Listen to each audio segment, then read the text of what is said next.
vazhinji vaifunga kuti Joyce Mujuru wakatopera, Joyce Mujuru wakatozorora zvachose. Joyce Mujuru actually vaifunga kuti she has got nothing to say when it comes to Zimbabwean politics today. Handidi? So tina journalist, well-known journalist Hopo Chingono vabudisa information kuti Joyce Mujuru vakaita conversation na Joyce Mujuru, and Joyce Mujuru vakataura zvinovhundusa zvinoshamisa. Joyce Mujuru wakabudisa ma secrets. Joyce Mujuru wakabudisa what is actually behind constitutional amendment bill number 3 and what is being planned kuti kupinzira chinhu CAB3 ichichi. What is being planned exactly? Mure Zimbabwe tose takanguri tanzwa kunzi hanzi kune mafidi, mafidi dynasty, mafidi hanzi namnangagwa mafidi ndiani ndibaba vangu. So mure Zimbabwe apa pandopa zonyatsobudiswa nyaya manje na Hopo Chingono achitaura pamusoro pa Joyce Mujuru. Imve achitaura zvakaudzwa na Joyce Mujuru. Apa ndopa zobudiswa nyaya manje. Zviri kunzi Joyce Mujuru akataura pamusoro pekuti achikombea Zimbabwe neChina. I think this have been a recurring topic, nyaya yekukombea Zimbabwe neChina, because a lot of Zimbabweans vanenge vasingatombozivi kuti what is the kind of governance system iri kuChina. And even maZimbabweans anoziva kuti right, kuChina kune communism, kuChina kune this strict, they don't understand kuti what does that really mean.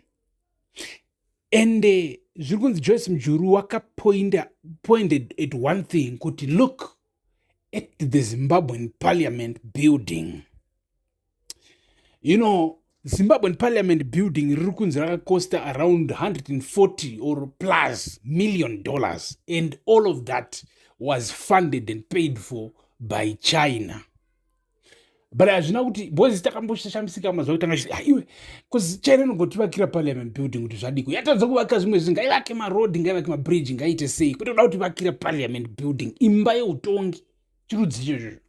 Ndobva tatozoita find out kuti Africa, the African Union building, the headquarters of African Union iri kuEthiopia in Addis Ababa yakavakwa neChina. Oh. Tikati mune Zimbabwe ma-Africans zvii zvatiri kuona izvi, China iri kuda kuita sei? What's the bigger plan behind this? Andidi? So Joyce Mujuru ari kutaura achitsanangura iye kuti bozi pane paifanwa kuti vanhu understand the whole thing. Toiti colonization 2.0. I think that's the right word. Colonization 2.0. Kuti Mnangagwa muchimuona pachake paya. Handiti state chema chiti varungu vanga vakati colonizer, ma-British, the West, handiti. Yes, those guys vanga vakaita izvozvo. But their colonial system was like directing totosetla takutogara imi totokubatira it's obvious amumo government amuvhoti amuiti sei. But China haiti izvozvo manje. China haisi kutombogara yauyisa system yekunzi kwanzi panovhotewa neruzhinji. China kana muchinzwa kuti China is a communist, ndi Joyce Mujuru apa totaura mashoko aJoyce Mujuru arikutaura kuti right, kana muchinzwa kuti China ine communist party, zvirova kuti vari 1.4 billion people, the most populous country in the world, yakamira yakadaro iri China. Hakuna vanhu havhoti inonzi imi munozva chonzi 1.4 billion vanhu vakawanda sere. Iwe pasi rese pane vachinzi pane around 8 billion people, maybe now we are reaching 9 billion people, and then imwe nyika iri 1 ine vanhu 1.4 billion. Wotona kuti nyika iyi iri crazy big, more than 20%, almost 25% of the world yepasi rese. But vanhu vanovhotera president is around 3,000 ma-officials e-communist party yekuchina, Chinese Communist Party, CCP. So 3,000 vachita represent 1.4 billion. So unotoona kuti hakuna chinhu chinonzi freedom kunyika iyoyo, hakutorina. Do you understand? So their system and these guys who are in the ruling class, they are always the same. Vanozvara vana vachiota occupy ma positions, chero vakaipinda nepicture ipo vachiti this is free, this is what the CCP party yekuchina. Nditi Joyce Mujuru bozi ari kuuya nebozi ndokwenzi to teach from the grassroots. Muri kurashika papi? vana vefu musarashika iwo woteerera video ukaona this is a very very important video. Joyce Mujuru zvaari kutaura it's very very important. You will never understand politics, Zimbabwean politics specifically kana usati waunderstanda China. Munonyepegwa mani, munopendegwa zipicture rekunzi kwanzi China and Zimbabwe are two different countries, two different systems. Musavagwa. Musavagwa. China is not playing. China knows what they are doing. So tine dambudziko rezANU-PF, rikatiti tine dambudziko rezANU neZAP, zvese zviri two izvi, ZANU neZAP zvakazobatana izvi. ZAP yanga iri very much supported neRussia, and ZANU yanga iri very much supported neChina, and emasystem aya two masystems enyika idzi mbiri akatoda muri Zimbabwe. So kana tichiti isusu masystems enyika idzi mbiri akatodhakwa, so the result yatinayo nhasi yakatodhakwa. Ndoda kumbokudzosera kumashure mbijana bozi unoona pane nyaya dzokuti mostly adzitaugwe muZimbabwe. Unoona kana pakanzi guku rahundi munhu wose wakutoti I know what, that's bad, we're not going to talk about that, but ichitoda kumboitaura bozi tiri kutaura zvesystem. NdiJoyce Mujuru ari kunzi anga achitaura also about these things from hope uchimono. Toda kuti tipinde apa munzwe muri Zimbabwe kunzi why did we end up having guku rahundi, and also why did we end up having two military systems, military gangs akatosiyana, ZANU yaiva neZanla and Zipra yeZAP. So imi vanhu vari kugwira hondo risununguko kuti vari kuda kusunungura nyika. Two different army groups ari kugwa kuti asunungure one nyika. What will happen after vasunungura nyika iyoyo? Haisi hondo here yavakatarisa nayo. Vadzinga wavari kuti the oppressor, the colonizer, and then nyika at the end of the day yosara ine two military groups. Iyi hondo kainge yakatarisanwa nayo. So chichakaitika, China yaisapota ZANU, Russia ichisapota ZAP, pakatopotsa paitika a civil war. And kana kwauchinzi pakaitika kuna naAngola kwakaitika civil war akapedza 27 years muri Zimbabwe. Kana kwakuchinzi pakaitika civil war muZimbabwe, tingadai maybe tichiri mukati mecivil war 46 years. In fact tingadai maybe yakatopera kana 10 years ago. Tingadai tichiti we are a new state right now. So after mahondo and then pakaenda kumavotes. Paenda kumavotes, ZANU yanga iri very good at mobilizing the people, and yai mobilize mostly in the rural area kune mashona people. Do you understand? So ZANU yakawina my elections, but kana vanotaura vanokudza kuti ZAP ine military yayo wing yainzi Zipra had, as a matter of fact, a more professional and equally big military, more than the Zanla. Zanla had gorillas, which means these people were operating from the people, which means fish in the sea. Zanla forces muri Zimbabwe were fighting using gorilla system. Gorilla system, these people were living amongst the people. They were living amongst the villagers. And so varungu vachizotsvaga vachida kufura vachida kudii vanenge vachiona mavillagers izvo mukati mavillagers ayo ndo mune magorillas. But Zipra yeZAP was more professional, a more professional army yaitonzi ine matanks ine machi. So after independence, both independence pakaitwa mavotes, remember, and mavotes because ZANU-PF was good at mobilizing, and also simply because mashona akawanda kupfura mandebele. So if ZANU was more focused, if ZANU was more focused on these shona groups, it was definitely going to win mavotes. Mberi kweZAP yaimobilize more in the Matabele and the Midlands, ichimobilize more ndebele people. And we understand the difference. So after ZANU yawina manje, now it's the duty of ZANU yawina yekuti ivake government yenyika. Bozi yawina my election. So ZANU yatanga kuvaka government yenyika. Vakomana veZAP, they didn't trust vakomana veZANU that much. So pakanzi vakomana chiendla weapons imimi. Uisa weapons ese. Anditi kutochifoma Zimbabwe Defense Forces ka Zimbabwe National Army. Vakomana vakauisa weapons, but ndobva vasara weapons. Vakomana veZAP. Vakomana tutora zve one nyika.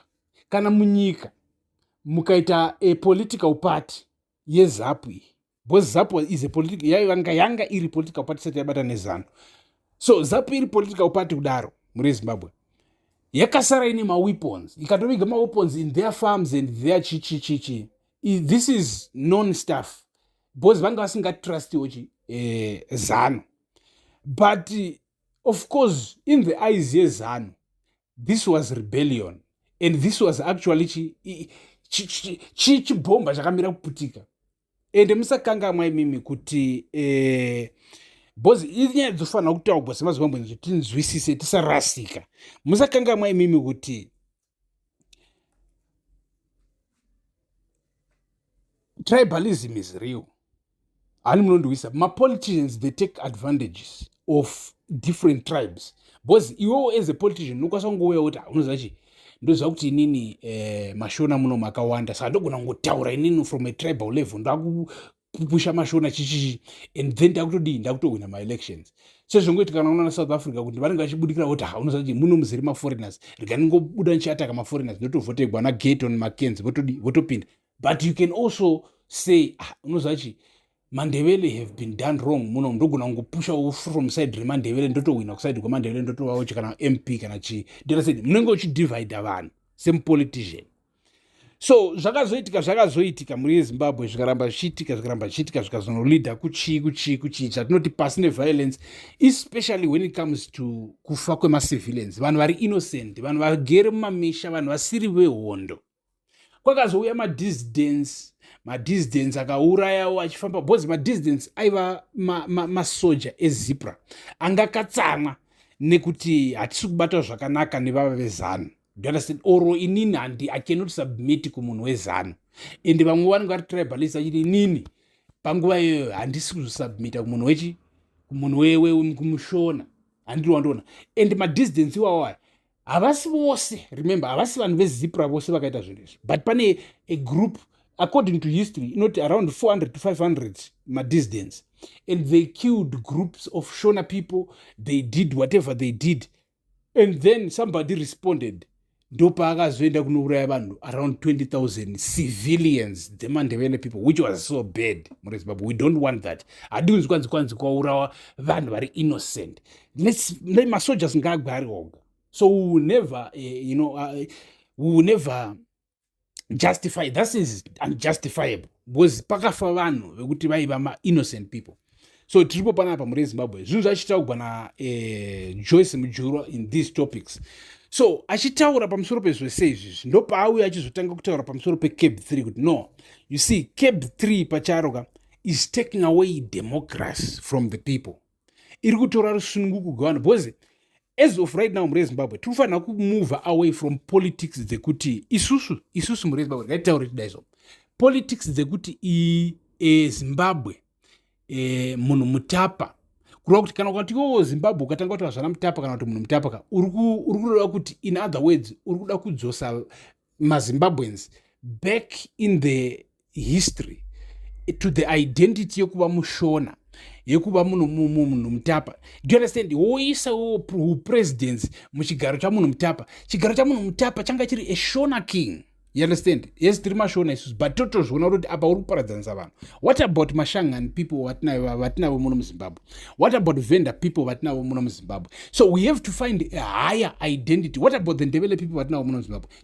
Toda a higher identity inoenderana with modern times. Yekuti our national identity is not based on tribe. Kana kwachinzi Zimbabwe ndeyedu mashona cheteka. Yes, we could be talking about munhu mutapa, about chichi, but because now we have other tribes, we have to find a higher African identity to identify ourselves as Zimbabweans.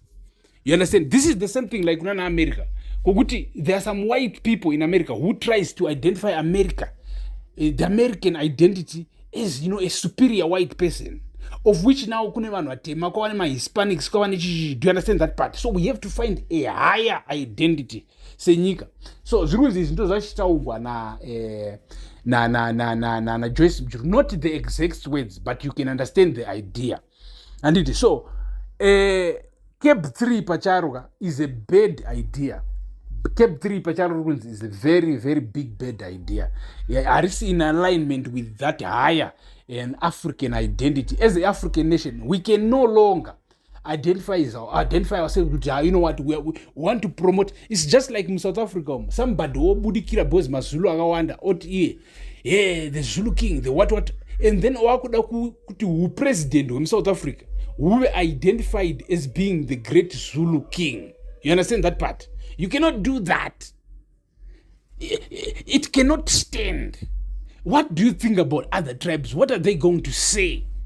We have to compromise. We know we love our Shona identity, we love our Shona culture, but we cannot identify the president with that same Shona culture in Zimbabwe.